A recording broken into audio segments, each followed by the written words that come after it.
Loan मास के कृष्ण पक्ष की परमा एकादशी का महत्व। श्री युधिष्ठिर बोले, हे जनार्दन, अब आप अधिक लोन माह के कृष्ण पक्ष की एकादशी का नाम तथा उसके व्रत की विधि बतलाइए। श्री कृष्ण बोले, हे राजन, इस एकादशी का नाम परमा है। इसके व्रत के से समस्त पाप नष्ट होकर इस लोक में सुख तथा परलोक में मुक्ति मिलती है। इसका व्रत अन्य एकादशियों की भांति विधि से करना चाहिए और भगवान नरोत्तम की धूप दीप पुष्प आदि से पूजा करनी चाहिए। इस एकादशी के विषय की एक मनोहर कथा कहता हूँ, जिसे आप ध्यानपूर्वक श्रवण कीजिए। कालिप्य नगर में सुमेधा नाम का एक ब्राह्मण रहता था। उसकी स्त्री पवित्रा पतिव्रता थी। वह किसी पूर्व जन्म के कारण अत्यंत दरिद्र थी। उसे भिक्षा मांगने पर भी नहीं मिलती थी। पवित्रा सदैव भूखी एवं वस्त्रों से रहित होते हुए भी अपने पति की सेवा करती थी।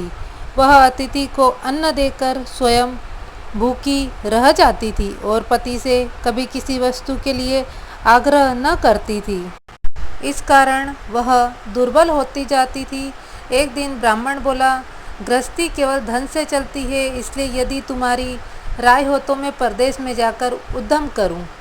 इस पर उसकी स्त्री विनीत भाव से बोली कि पतिदेव, पति अच्छा हो और बुरा हो, जो भी कहे पत्नी को वही करना चाहिए, परंतु मैं आपका वियोग नहीं कर सकती। पति रहित स्त्री की संसार में अपने सगे संबंधी भी निंदा करते हैं, इसलिए आपको इसी स्थान पर प्रभु पर भरोसा रखकर रहना चाहिए।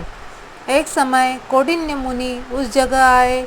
उनको आते देखकर सुमेधा और उसकी स्त्री ने प्रणाम किया। बोले, हम आज धन्य हैं। उन्होंने उनको आसन तथा भोजन दिया।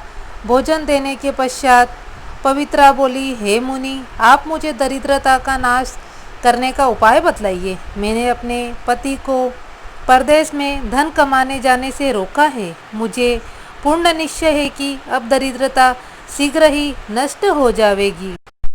इस पर कौंडिन्य मुनि बोले कि लोन मास के कृष्ण पक्ष की परमा एकादशी के व्रत से समस्त पाप दुख दरिद्रता आदि नष्ट हो जाते हैं। कुबेर को महादेव जी ने इसी व्रत के करने से धनाधिपति बना दिया था। इसी व्रत के प्रभाव से सत्यवादी राजा हरिश्चंद्र को पुत्र स्त्री और राज्य प्राप्त हुआ था।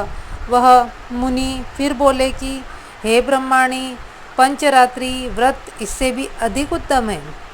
परमा एकादशी के दिन प्रातः काल नित्य कर्म से निवृत्त होकर विधि पूर्वक पंचरात्रि व्रत आरंभ करना चाहिए। जो मनुष्य 5 दिन तक निर्जला व्रत करते हैं, वे अपने माता पिता और स्त्री सहित स्वर्ग को जाते हैं। जो 5 दिन तक संध्या को भोजन करते हैं, वे स्वर्ग को जाते हैं। जो भूखों को भोजन कराते हैं, उन्हें समस्त संसार को भोजन कराने का फल मिलता है। जो तिल सहित वस्तुओं का दान करते हैं, वे तिल की संख्या के बराबर वर्षों तक विष्णु लोक में रहते हैं। तुम अपने पति के साथ इसी व्रत को करो, उससे तुम्हें सिद्ध प्राप्ति होगी और अंत में स्वर्ग को जाओगी। कौंडिन्य मुनि के कहे अनुसार उन्होंने परमा एकादशी का 5 दिन तक व्रत किया। व्रत समाप्त होने पर उसने देखा कि एक सुंदर राजकुमार उसके सामने खड़ा है। उसने एक उत्तम मकान जो कि सब वस्तुओं से सजा हुआ है रहने के लिए दिया।